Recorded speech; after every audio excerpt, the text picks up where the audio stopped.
Hi everyone, मैं हूं SP Chaudhary और आप देख रहे हैं एचवी एजुकेशन हब।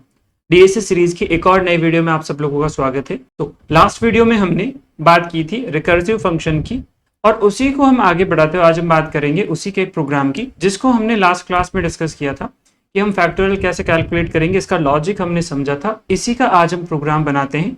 तो चलो पहले हम प्रोग्राम बनाते हैं और फिर उसको ट्रेस करके समझते हैं। तो यहां मैं सबसे पहले एक फंक्शन बना लेता हूं फैक्ट नाम से, जो एक n वैल्यू लेगा और एक रिटर्न करेगा इंटीजर की वैल्यू। और मेन फंक्शन में हम एक n ले लेते हैं जिसकी वैल्यू अभी मैं 5 रख दूं और एक ले लूं आंसर जिसमें कि हम स्टोर कर देंगे फैक्ट ऑफ n को, यानी फंक्शन को कॉल करेंगे और उसका रिजल्ट जो भी आएगा वो आंसर में स्टोर कर देंगे। देन आंसर को हमें प्रिंट आउट कर देंगे। अब बात करते हैं इस फंक्शन की। तो हमने फंक्शन में बेस केस लेना है कि यदि n की वैल्यू 0 हो, यदि n की वैल्यू 0 हो तो हम रिटर्न कर देंगे 1 को। ये हमने लास्ट लेक्चर में समझा था कि यदि n की वैल्यू 0 होती है तो उसका फैक्टोरियल होता है 1। ठीक है, तो हम 1 रिटर्न कर दे रहे हैं। नहीं तो रिटर्न कर देंगे n को मल्टीप्लाई करके फैक्ट ऑफ n-1 से। ये हमारा रिकर्सिव कॉल हो जाएगा। ठीक है, n की वैल्यू को मल्टीप्लाई किससे करेंगे? n से एक कम के फैक्टोरियल से। तो हमने कॉल कर दिया फैक्टोरियल कैलकुलेट करने के लिए। बस ये फंक्शन हमारा कंप्लीट हो जाता है। हम इसे रन करें तो ये हमें 5 का फैक्टोरियल ला के देगा जो कि होगा 120। अब बात करते हैं कि ये काम कैसे कर रहा है, यानी इसको ट्रेस करके समझते हैं। तो देखो इस फंक्शन को यदि हम देखें तो यहां समझो हमने सबसे पहले यहां से कॉल किया, n की वैल्यू भेज दी 5, तो इसे कॉल किया और वैल्यू भेज दी 5, तो n की वैल्यू हो जाएगी 5।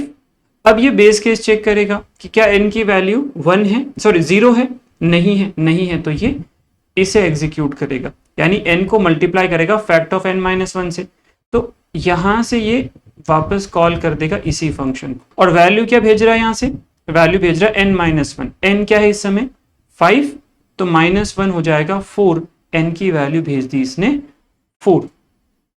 फंक्शन यही है, मैंने इसकी कॉपी कर ली अलग से ताकि हमारे लिए समझना आसान हो जाए। बाकी फंक्शन एक ही होता है, उसी को बार बार कॉल करते हैं। ठीक है, मैंने समझने के लिए अलग से बना दिया ताकि हमें ये याद रहे कि इस वाले फंक्शन में n की वैल्यू क्या है, इस वाले फंक्शन में n की वैल्यू क्या है। ठीक है, तो हम यहां गए, अब जिस फंक्शन को कॉल किया वो एग्जीक्यूट होगा और इसमें हम चेक करेंगे बेस केस कि क्या कंडीशन ट्रू है।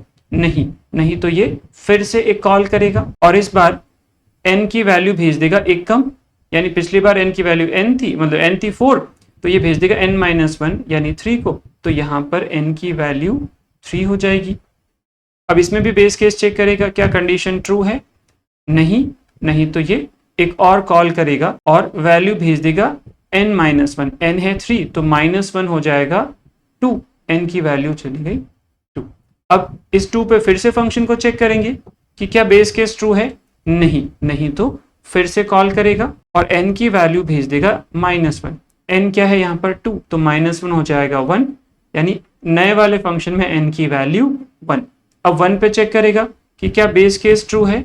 नहीं, क्योंकि बेस केस n की वैल्यू 0 होने पर ट्रू होगा। तो हमने यहाँ से एक और कॉल कर दिया जो कि हो जाएगा n-1। n की वैल्यू 1 है तो -1 हो जाएगा 0, इस बार n की वैल्यू 0 पे बेस केस ट्रू हो जाएगा और बेस केस के ट्रू होते ही ये वैल्यू रिटर्न कर देगा। क्या रिटर्न करेगा? 1 रिटर्न करेगा। अब रिटर्न कहां जाता है? जहां से फंक्शन कॉल आता है।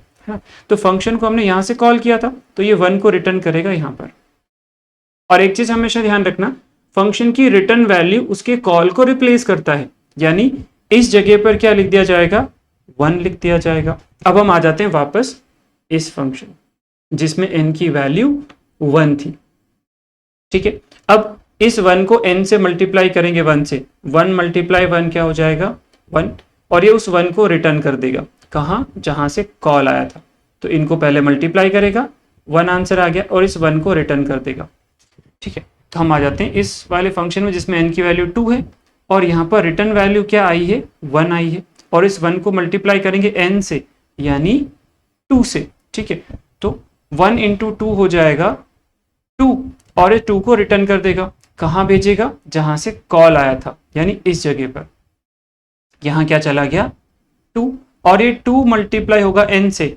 इस वाले फंक्शन में n की वैल्यू क्या है सर, इस फंक्शन में n की वैल्यू है 3, तो 2 इंटू 3 मल्टीप्लाई होकर के हो जाएगा 6 और 6 को रिटर्न कर देगा। ठीक है, यानी यहाँ पर आ जाएगा 6 और ये 6 मल्टीप्लाई होगा n से जो कि है 4, तो 6 मल्टीप्लाई 4 हो जाएगा 24 और 24 को ये रिटर्न करेगा, यहाँ भेज देगा और यहाँ पर वैल्यू आ जाएगी 24 और 24 मल्टीप्लाई होगा n से यानी 5 से, और 5 इंटू 24 120 और 120 को ये रिटर्न कर देगा कहाँ, जहाँ से कॉल आया था, यानी इस जगह पर 120। फिर इस 120 को आंसर में स्टोर करेंगे और आंसर को प्रिंट कर देंगे जिससे कि हमें रिजल्ट मिल जाता है। तो इस तरह से हमारा ये रिकर्सिव फंक्शन काम करता है। दिखने में रिकर्सिव फंक्शन छोटा सा होता है लेकिन इसकी ट्रेसिंग और वर्किंग जो है वो थोड़ी सी लेंदी होती है। अब एक बार यदि आपने रिकर्सिव फंक्शन ढंग से समझ लिया तो समझ लो कि हमारे डीएसए की बहुत सारी प्रॉब्लम हम बहुत इजीली सॉल्व कर सकते हैं। तो इस वीडियो को यहीं पे रोक करके एक बार इस ट्रेसिंग को पूरा वापस समझो, ठीक है, और हर एक स्टेप को ढंग से देखो कि कहाँ पर किस तरह से चीज़ें एग्जीक्यूट हो रही है। यदि कोई डाउट आता है तो मुझे कमेंट करो, है ना, उसे अगले वीडियो में हम सॉल्व करने की कोशिश करेंगे। बाकी आज के लिए इतना ही, मिलते हैं नेक्स्ट वीडियो में, तब तक के लिए थैंक यू सो मच।